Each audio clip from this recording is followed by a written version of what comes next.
Ouais, c'est bon, Philippe, Ok. parfait. Bah, merci Laurence, merci Dominique de votre invitation. Je suis très heureux de participer et de conclure euh, ces cafés qui avaient été démarrés donc, par Emmanuel Casguillot, avec qui j'ai beaucoup travaillé et qui est aussi administratrice de Solagro. Tout ça peut dire qu'à Solaro, il y a quand même trois chercheurs de l'INRAE. Il y a Claire Dumas qui est notre présidente et il y a aussi Michel Duru. Voilà, on a aussi la chance d'avoir Marie-Hélène Robin qui est donc chercheure aussi sur les questions de sélection végétale participative à l'ESSAP. Et juste dans la présentation, donc je suis président de la Fondation Terre de Liens, parce qu'il y a trois piliers à Terre de Liens. Et je suis aussi, comme il y a ma chère directrice, président du conseil de l'Institut Agro Campus de Florac. Voilà, ça fait beaucoup de choses. Moi, par contre, je ne suis pas du tout spécialiste en génétique. Je suis agronome et donc je vais essayer à partir du travail qu'on a mené à Solagro et aussi avec le programme de recherche Bionutrinet avec Emmanuel, où on a travaillé sur un scénario de transition alimentaire et agricole, de voir l'enjeu des ressources génétiques qu'on n'a pas trop travaillé, mais qui, je pense, est totalement central. Alors, juste pour dire, dans les travaux qu'on a menés dernièrement, notamment moi avant de prendre ma retraite il y a un an, donc il y avait tout ce qui touchait l'alimentation, qui a été en partie abordé par Emmanuel. Donc, on a fait un document plus grand public que les publications scientifiques qui s'appelle Le revers de notre assiette. Et puis récemment aussi, j'en parlerai un petit peu, la face cachée de nos consommations qui présente à la fois nos imports et nos exports en produits agricoles sous la forme de non plus d'euros, mais de surface. Et c'est important parce que finalement, on va voir qu'on importe beaucoup de produits alimentaires dont on finalement ne contrôle pas forcément le volet ressources génétiques, quoi. Euh, Au niveau de notre scénario After 2050, donc, qui a démarré en 2010, donc ça fait maintenant 14 ans qu'on travaille dessus, donc on en est sur l'agro, on est à la V3 et on avait travaillé l'année dernière sur le volet biodiversité où s'inscrit ce volet ressources génétiques, notamment dans la partie généraliser l'agroécologie, mais aussi désintensifier, réduire l'élevage. Voilà, où on affirme que notre scénario est bien basé sur la nature, mais aussi pour la nature. Voilà, donc avec tout l'enjeu de la conservation de la nature. Euh, Aussi, dernier point, ça c'est le dernier livre que j'ai écrit, qui est sorti en début d'année, qui s'appelle Le pouvoir de notre assiette et qui montre vraiment l'enjeu de notre alimentation pour changer les choses. Alors, euh, pour aussi situer le cadre, là où on a changé de paradigme à Solagro en 2010, c'est quand on est sorti de la vision uniquement agronomique, c'est-à-dire on travaillait au niveau des fermes sans vraiment s'occuper de l'alimentation. Et c'est grâce notamment au projet Bionutrinet euh, que l'on a compris que l'alimentation était le premier levier pour changer l'agriculture et que donc aujourd'hui on travaille sur ces deux aspects couplés, changer l'alimentation et changer les pratiques, ce qui aura bien sûr, ce qui a bien sûr beaucoup de conséquences sur le volet ressources génétiques, puisque changer l'alimentation, ça veut dire quand même finalement changer notre assolement et nos modes d'élevage et enfin, le type de viande qu'on va consommer et changer les pratiques agricoles, c'est notamment passer massivement à l'agriculture biologique et donc changer pas mal de pratiques agricoles. Alors, ce qu'il ne faut pas oublier quand même, donc, comme enjeu 1, c'est toujours le volet rendement quand même qui est important, euh, mais qu'on peut quand même en partie amortir en changeant notre alimentation, quoi. Parce qu'en fait, vous verrez après, enfin, ça a été déjà présenté, mais en réduisant en gros par deux notre alimentation animale, que ce soit de la viande ou des produits laitiers, forcément, on a au final besoin de moins de ressources végétales, notamment de céréales et d'oléoprotéagineux. Euh, mais le contexte quand même dans lequel on se situe, enfin, vous le savez, c'est quand même une stagnation des rendements en gros depuis le milieu des années 90. J'ai calculé les chiffres. 96, c'est un peu l'année de rupture dans beaucoup de choses. Et sur les dernières données que j'avais, bon, j'ai pris 2022, peut-être maintenant on a 2023.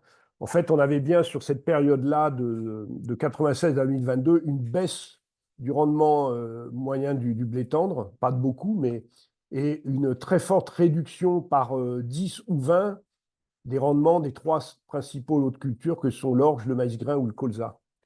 Voilà. Donc ça, c'est quand même un contexte qu'il faut avoir en tête, parce que l'objectif de la sélection, c'est bien en partie d'avoir un rendement suffisant. Mais suffisant ne veut pas dire maximum. Alors après, un enjeu 2 qui nous concerne directement aussi et qui a forcément à faire avec la sélection génétique, c'est la, la réduction de l'usage des pesticides. Donc nous, dans notre scénario, on prévoit une réduction de 90% des pesticides chimiques d'ici 2050. Bon, on n'est pas à 100, on a mis 90 pour se garder une petite marge.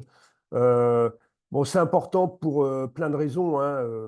À la fois la résistance des ravageurs et des mauvaises herbes aux produits chimiques, à la fois la pollution généralisée des captages d'eau potable et des cours d'eau. Et on a fait, je vous ai montré cette carte communale qu'on a réalisée à Solagro, que maintenant on va mettre à jour tous les ans et qu'on va compléter, donc qui est l'IFT à l'échelle de la commune. Donc voilà, vous tapez carte communale pesticides, vous tomberez dessus et vous aurez l'évolution maintenant 2020-2021 et pas mal de. On devrait avoir les tomes aussi prochainement. Voilà. Alors après, comme je disais au début, c'est important à avoir ça en tête, c'est que notre alimentation dépend aujourd'hui d'une façon importante de l'étranger. J'ai calculé qu'à peu près 38% de notre assiette était importée. Alors quand je dis importée, c'est en termes de surface, c'est-à-dire les surfaces nécessaires pour produire notre alimentation avec, bien entendu, euh, des histoires de pondération en fonction des coproduits. Donc en fait, la situation, elle est qu'on exporte à peu près 12,7 millions d'hectares, c'est-à-dire à peu près 44% de notre surface agricole, et on en importe l'équivalent de 33%, c'est-à-dire près de 10 millions d'hectares, avec toujours un solde positif de 10% à peu près, 2,7 millions d'hectares, qui correspond d'ailleurs plus ou moins à l'excédent de la balance commerciale en euros, qui est aussi de 10%. Voilà. Le constat est qu'aujourd'hui, jusqu'à l'année au moins 2023, on, on exporte toujours plus chaque année. Et quand on exporte plus, on importe plus, quoi. Les deux courbes sont totalement parallèles. Voilà. Ce qui veut dire que dans le bâtonnet qui est à gauche, qui concerne donc à la fois de la viande, des animaux, les oléoprotéagineux, massivement le soja, bien entendu tous les épices, produits tropicaux, les plantes industrielles comme le coton, les fruits et légumes, et certaines céréales, notamment le riz, on ne maîtrise pas la, la façon dont c'est produit, puisque c'est importé. Donc, par exemple, le soja qui nous arrive d'Argentine ou du Brésil, c'est du soja OGM massivement traité et dans des filières assez, comment dire, dans des exploitations particulièrement imposantes. Voilà.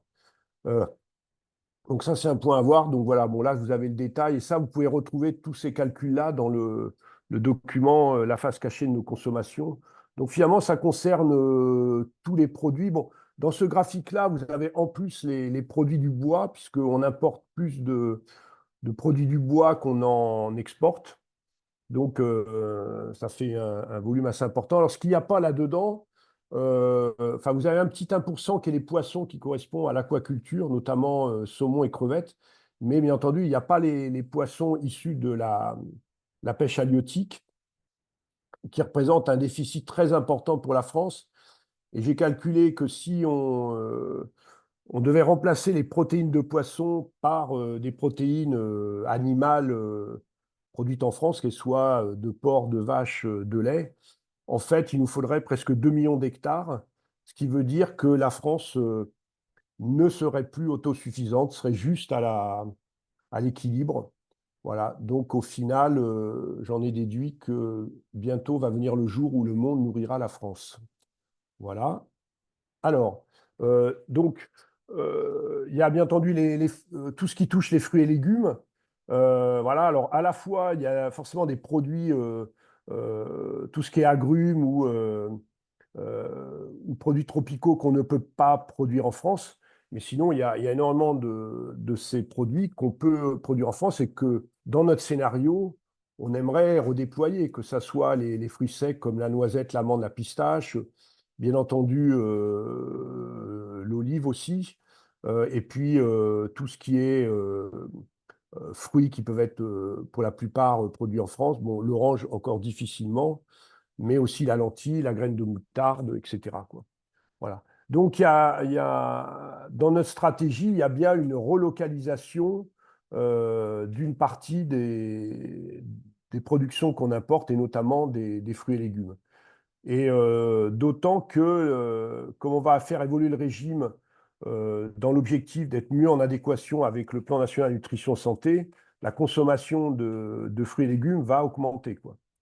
D'où une importante surface à redéployer en France de fruits et légumes.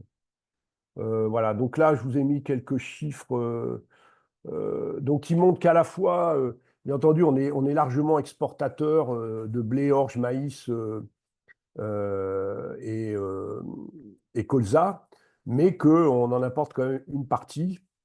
Voilà, et après, on a quelques cultures assez déficitaires, bien entendu le riz, mais qu'on pourra difficilement produire chez nous, quoi. Globalement, je crois qu'on produit à peine 10% de notre consommation, mais bien entendu aussi tout ce qui est lentilles, qu'on apporte beaucoup, et aussi le sarrasin, le haricot. Voilà. Bon, les poissons, j'ai mis ça aussi, donc je vous en avais parlé tout à l'heure, parce que il y a quand même cette question de saumon d'élevage, hein. C'est quand même incroyable qu'aujourd'hui, le premier poisson consommé en France soit le saumon. Donc, où là, il y a vraiment un enjeu de génétique, puisqu'on a là affaire à des saumons en partie manipulés génétiquement, qui posent plein de problèmes, puisqu'en fait, ils consomment, même s'ils consomment de plus en plus de produits végétaux, consomment énormément aussi de farine et d'huile de poisson, qui pourraient être consommés par certaines populations africaines. Donc tout ça pose question. Et donc dans notre scénario, on réduit fortement la consommation de poissons et notamment de saumon. Voilà. Alors, ça, c'est une diapositive qui avait été présentée par Emmanuel pour terminer un petit peu sur le changement de régime qui va se traduire par un changement de l'assolement de l'agriculture française. Donc, en fait, le régime alimentaire ou l'assiette qu'on a dans notre scénario after correspond à peu près finalement au profil alimentaire des consommateurs bio d'aujourd'hui. Donc, comment il faut lire ce graphique? Ou juste lire que ce qui est en haut veut dire que les consommateurs bio en consomment plus. Donc, par exemple, beaucoup plus de légumineuses secs, à peu près 3 à 4 fois plus, de fruits à coque, presque 50% plus de légumes, de fruits et d'huile végétale. Et puis après, finalement, quand on passe sous la barre, c'est-à-dire qu'on consomme à peu près 50% de moins de viande rouge, 20 à 30% de moins de volaille, 40% de moins de produits laitiers. Donc finalement, les consommateurs bio qu'on a identifiés dans BioNutriNest sur une cohorte assez importante, bah, montre cette végétalisation du régime qui accompagne le fait d'aller vers des produits bio. Et ça, c'est vraiment fondamental. On ne peut pas réussir la transition vers le bio sans avoir des régimes beaucoup plus végétaux. Sinon, on n'a pas les surfaces pour ça, puisqu'il y a quand même, comme vous le savez, un différentiel de rendement non négligeable, en tout cas pour les céréales, entre le bio et le conventionnel. Voilà. Euh, Ce graphique-là aussi permet de voir beaucoup de choses. Donc là, c'est l'empreinte surface à gauche d'un consommateur, on va dire, dit conventionnel, qui pourrait correspondre un peu au consommateur français, et à droite, celui d'un consommateur bio. Donc on est à l'empreinte conventionnelle à 4500 mètres carrés, donc un peu moins d'un demi-hectare par habitant et par an. Bon, là, ça s'adresse aux. Ça exclut dans cette moyenne-là les jeunes et les personnes âgées. Donc, en fait, cette empreinte est un peu surestimée pour différentes raisons, mais je ne vais pas rentrer là-dedans aujourd'hui.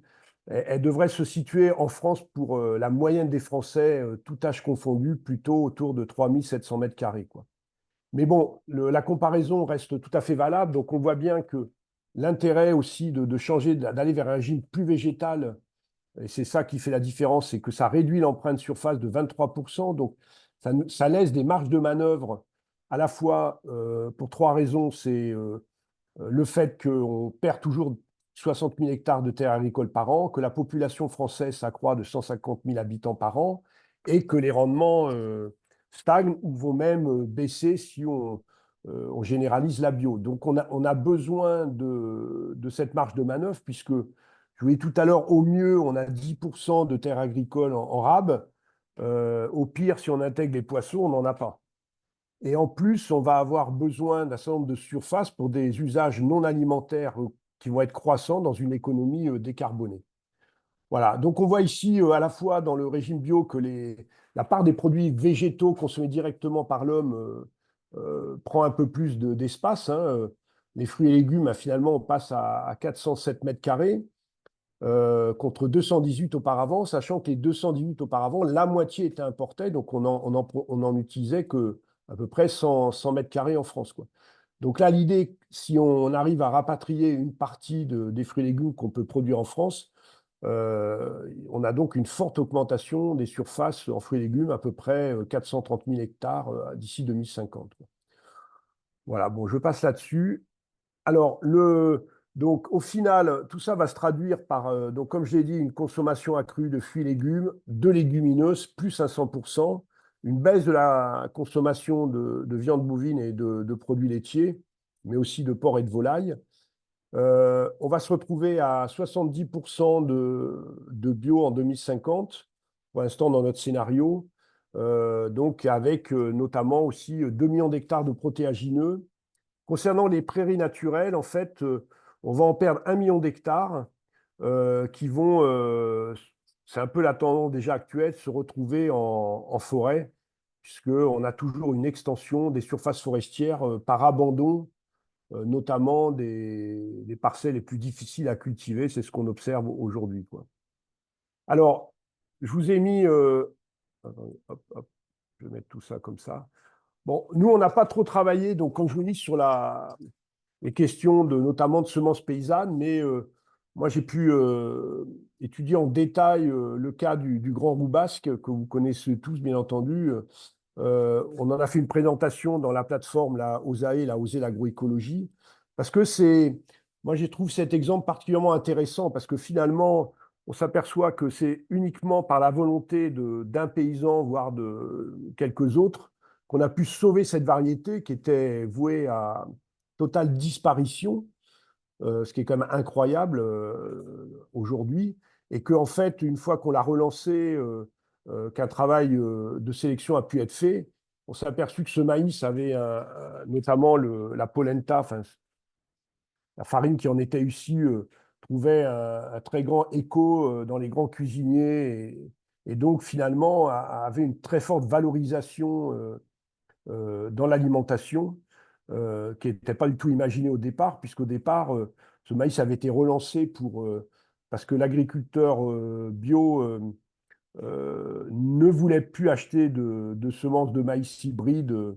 totalement liées aux grandes firmes multinationales, et que c'est ça qui l'avait poussé à aller vers un maïs population, sans se douter au départ que finalement une partie de son maïs demain n'irait plus pour alimenter ses vaches laitières, mais pour alimenter l'homme.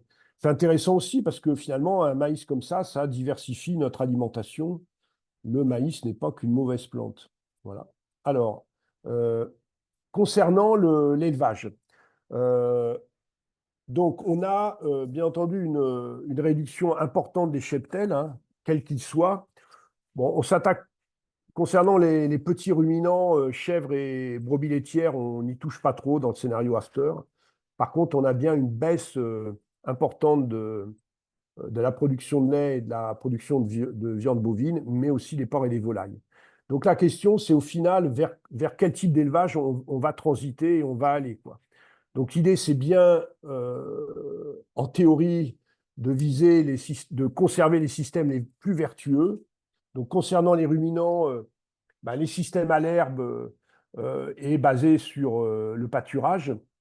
Tous les élevages à haute valeur naturelle, c'est-à-dire tous ceux qui sont notamment situés dans les zones de montagne, qui estivent, qui valorisent les prairies humides, etc., où seul l'animal peut valoriser ces espaces-là. Des systèmes donc plus autonomes et à faible consommation de concentré, voire totalement à l'herbe.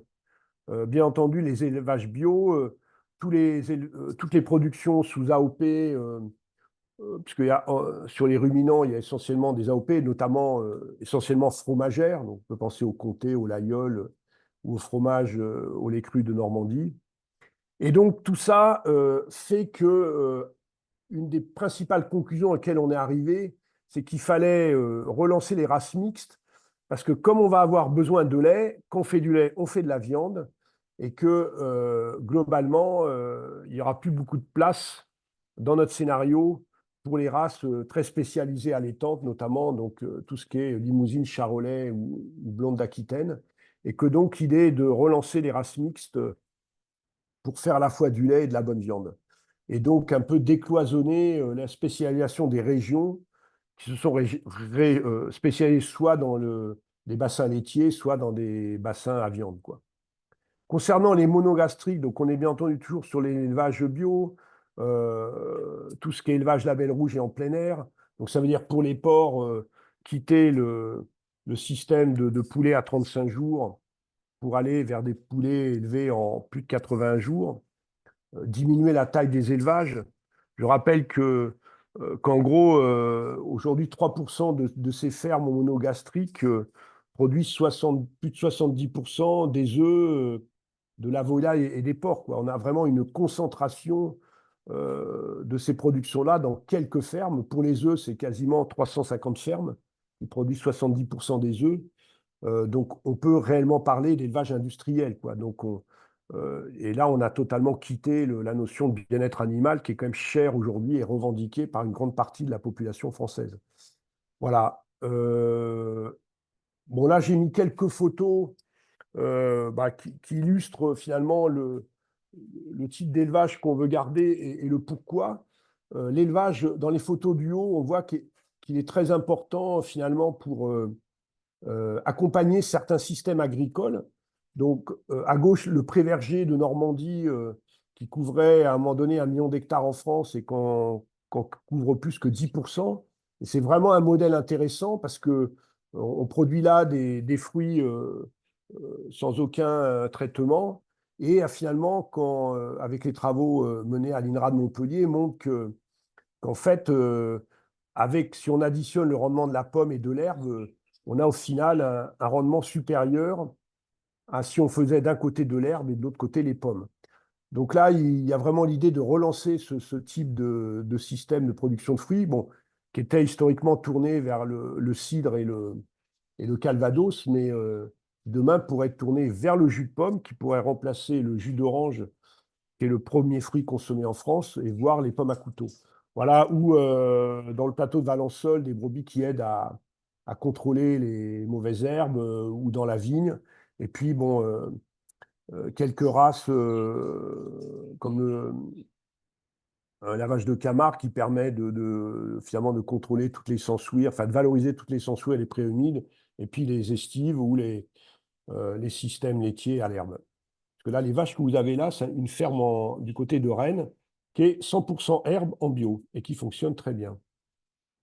Donc voilà ce que ça donne concernant les vaches. Je ne vais pas tout traiter là, mais en gros, vous voyez une montée en puissance des systèmes laitiers tout herbe ou avec peu de concentré.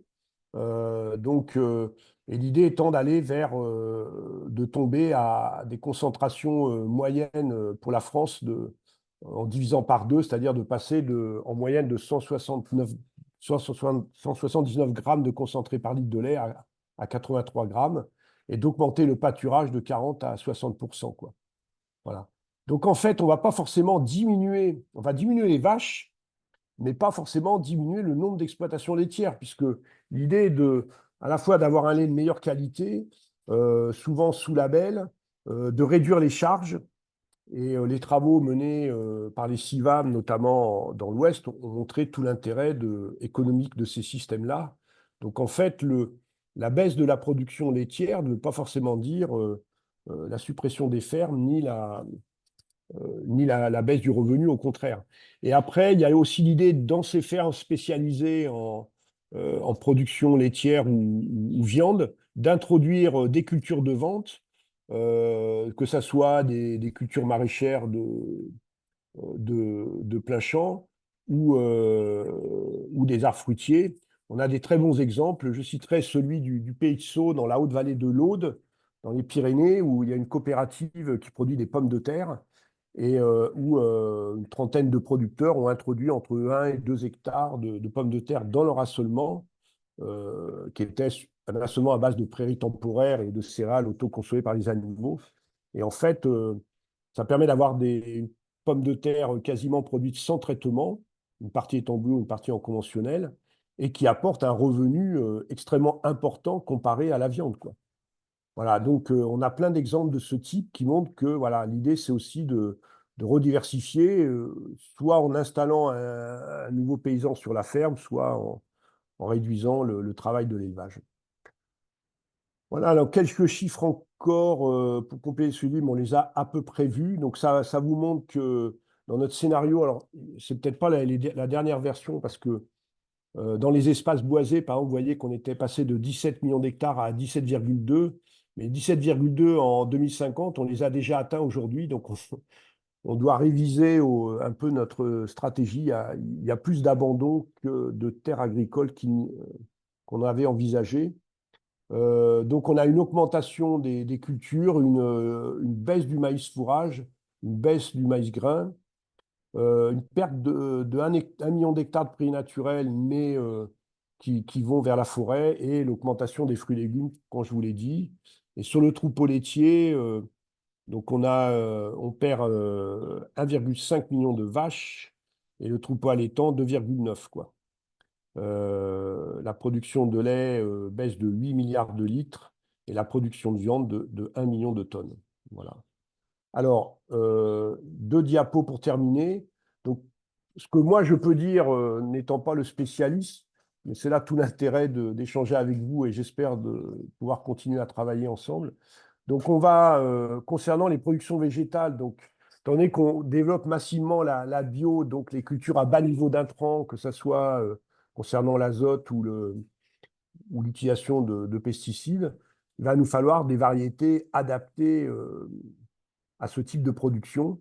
Euh, on a aussi le développement de tout. L'idée, c'est de développer quand même les cultures mineures aussi, à la fois parce qu'il y a un besoin de légumineuses à graines, mais aussi pour déployer diversifier les assolements. Donc là, j'ai lentilles, sarrasin, pois chiches, mais on pourrait parler du millet.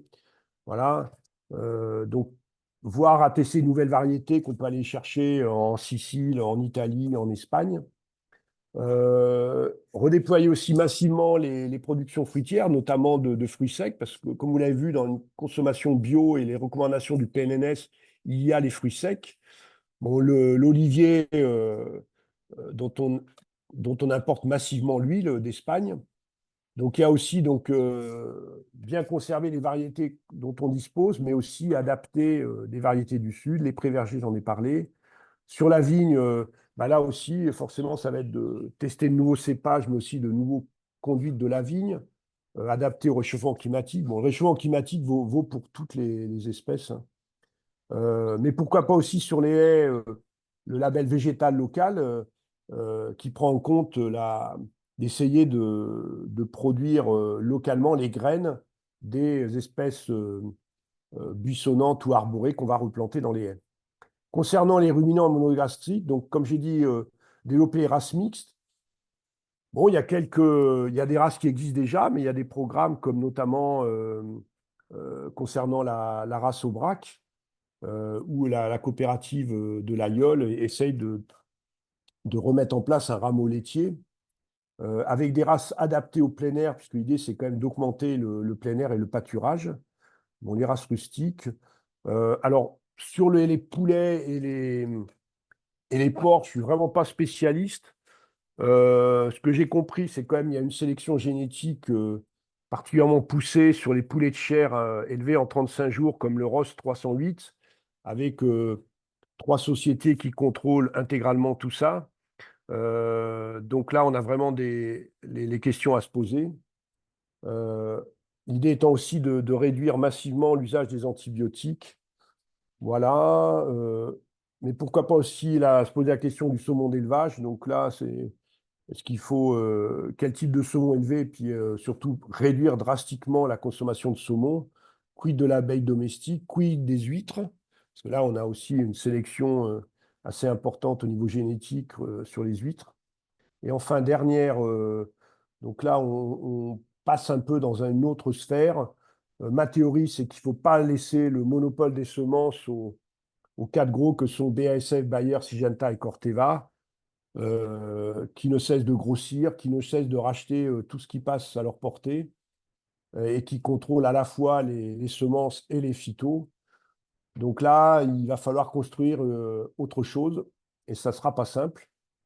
Et faire en sorte que les semences et les ramassages céréales redeviennent un bien commun, continuer à toutes les actions, voire les augmenter sur la conservation des ressources génétiques, développer les semences paysannes.